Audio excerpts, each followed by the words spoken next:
хотоодны хорт тавдар гэдэг нь одоо хотоодны аль ч хэсэгт эсүүдийн эмгэг ургалт одоо үүсч илэрдэг өвчин байна. За хотоодны хорт тавдрын шалтгаан гэвэл маш олон янзын шалтгаантай байж байгаа. Үүсэх шалтгаанууд нь за нэгдүгээрт бол хамгийн илбэг тохиолдож байгаа шалтгаан бол хеликобактерийн шалтгаан. Бараг 90% нь хеликобактерийн гаралтай гэж үздэг. За мөн генетикийн хүчин зүйл одоо тэр хүний удамд нь одоо хотоодны хорт тавдраар өвчлөх хэрэгсэл өндөр байх юм бол тэр бас нөлөөлнө.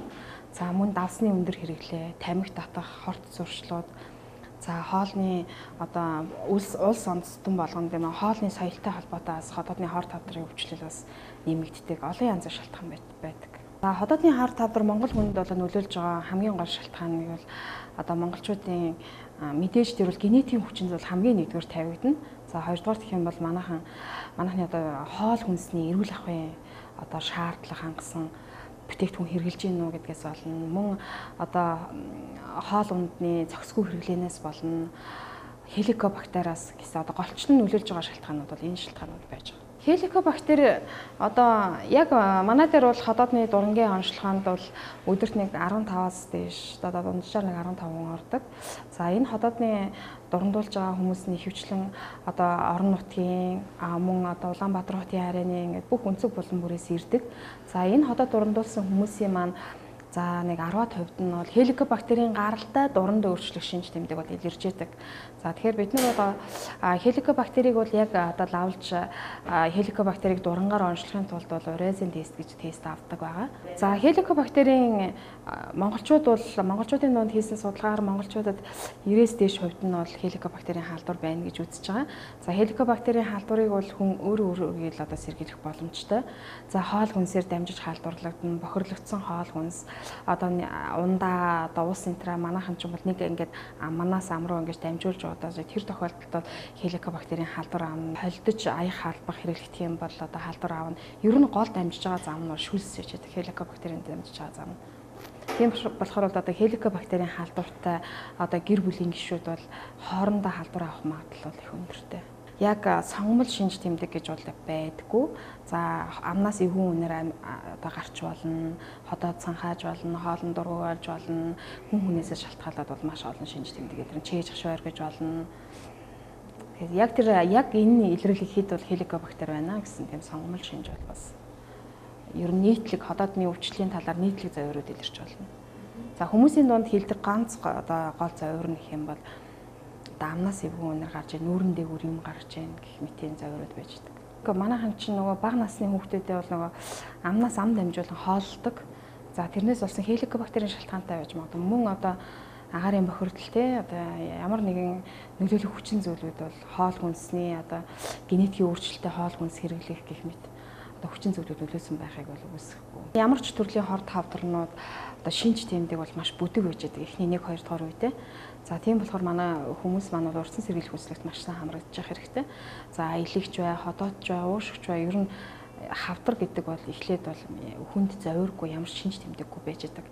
За нөгөө хавдар маань 3-4 дугаар шатандаа ч юм ороод ирэхэд бол тухайн хүнд бол завиур өгч илэрнэ. За хотоодны одоо хавдрын хувьд бол голчлох завиурууд нь бол за шалтгаангүйгээр турна. За хоёрдугаарт нь их юм бол хоолн дургу болно, огиулж бөөлжөхтэй тустай бөөлжиж болно.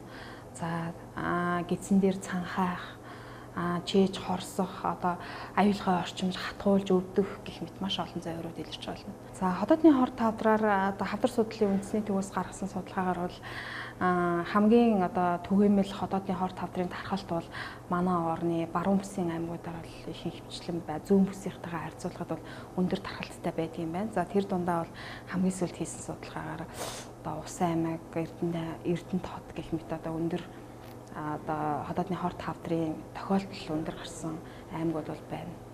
За хотоодны хорт хавдарт нөлөөлөх бол мэдээж хүчин зүйлүүд бол байгаа түрүүн хэлсэн. Одоо тэрэн дээр дурдаад одоо тамхи одоо хорт зуршил дээр нь нэмээд давсны хэрэглээ бол бас одоо нөлөөлөх хүчин зүйлүүдийн нэг нь болж идэг. За магадгүй тэр баруун аймагуудын хувьд бол давсны хэрэглээ өндөртэй холбоотой бас нэмэгд одоо хотоодны хорт хавдрын тохиолдол өндөр гарсан байхыг үгүйсэхгүй маа. За хотоодны хорт хавдрын талаар бол одоо олон шинжилгээнүүдийг өгч болно. Тэрний дундаа бол хамгийн төгс шинжилгээ бол мэдээж ходоодны дуран байж байгаа. За 40-с дээш насны хүмүүст бол жилд нэг удаа ходоодыг бол ямар ч зовир илрээгүй байсан ч гэсэн одоо дурандуулж бай гэсэн тийм удирдамж бас гарсан байж байгаа. За мөн дээрээс нь нэмээд бас ходоодыг одоо ходоод улаан хоолойг бол баараа явуулгаж одоо тийм тодруулагч байдс суулгаад эрентгэн тардаг бас арга байна. За ер нь тэгэл хамгийн төгөөмөл одоо төгс арга бол ходоод улаан хоолой хөндий рүү одоо дуран оруулж салстыг үнэлэх. Тэр бол хамгийн төгс арга. За ходоодны хорт хавдар одоо дурангаар ус сичгтэй тохиолдол гарах юм бол мэдээж тэр дуран одоо сичгтэй тохиолдолоос эмч бол эдийн шинжилгээ аавна. За эдийн шинжилгээ авч одоо хариу гарсны үндсэн дээр ходоодны хорт хавдар гэдэг нь бол батлагдах ёстой. За тэгээ одоо ходоодны хорт хавдраа гэж онш гарах юм бол одоо нэн тэрүүнд тухайн өвчний үе шат одоо хэлбэр, тархац, бусад эрхтэнд нөлөөлсөн байдал, үсэрхийлсэн байдал зэргээс шалтгаад одоо эмчилгээний таагдахыг бол тухайн хавдрын эмч нар сонгож байна. За дэлхийн нийтээр бол ходоодны хорт хавдрын дархалт бол одоо зүүн өмнөд Азийн орнууд, тэр дундаас Япон, Солонгос, за Төв Аз, Монгол, Казахстан гэх мэт одоо орнуудад бол их өндөр байж байгаа. За дээр нь нэмээд Африкийн хар арьстай хүмүүст бол ходоодны хорт хавдрын өвчлөл бол дэлхийн нийтээр бол нэлээд өндөр байж байгаа. За энэ одоо өндөр байгаагийн дээр нас баралтаар бол Монгол бол нэгдүгüрт орж идэг. За энэ юутай холбоотой вэ гэхээр манайхан бол урьдчилан сэргийлэх үзлэгт бол тогтмол хамрагдаж чаддаггүй. Дээрээс нь нэмээд ходоодны хорт хавдраа одоо өндөрцөн тохиолдолд одоо онцлогддог. Би дээр хэлсэн одоо ямар ч төрлийн хавдар маань бол тухайн хүндээ зовир өгдөггүй. Тийм болохоор одоо зовир өгөхгүй байсны үндсэн дээр тухайн хүн маань өөрийгөө урьдчилан сэргийлэх үзлэгт хамрагдахгүй байснараа хүндрэхэд 3-4 дугаар шатанда одоо өвчин илэрх тохиолдол их байна. Тэр нь бол нөгөө монголчуудын дунд нас барах шалтгааны одоо нэг шалтгаан болж байгаа өндөр байгаагийн. За ходоодны хорт хавдар ер нь ходоодны өвчлөлөөр бол одоо өвдөхгүй байх бүрэн боломжтой. За тэрний дээр бол хамгийн нэгдүгээр шалтгаан бол хоолны одоо зөв зохистой хэрэглээ байж байгаа.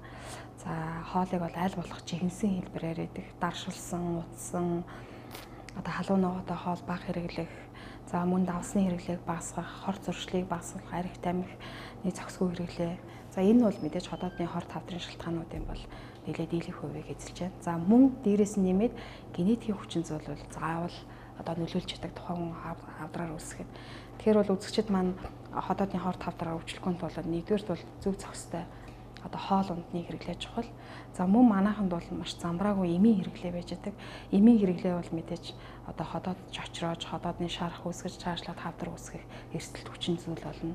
За мөн хеликобактерийг аль болох одоо халдвар авахгүй тулд нэг аяг халбахтай одоо ариутгал халдвар гүйтгэл одоо сайтай цайны газар ресторанаар үйлчлүүлнэ ч гэдэг юм уу. Өөрөө өөрийгөө сэргийлэх бол маш боломжтой. Тэгээд зовир илэрх юм бол мэдээж яг мэрэгжлийн эмчт хандаж ходоод дурандуулах хэрэгтэй.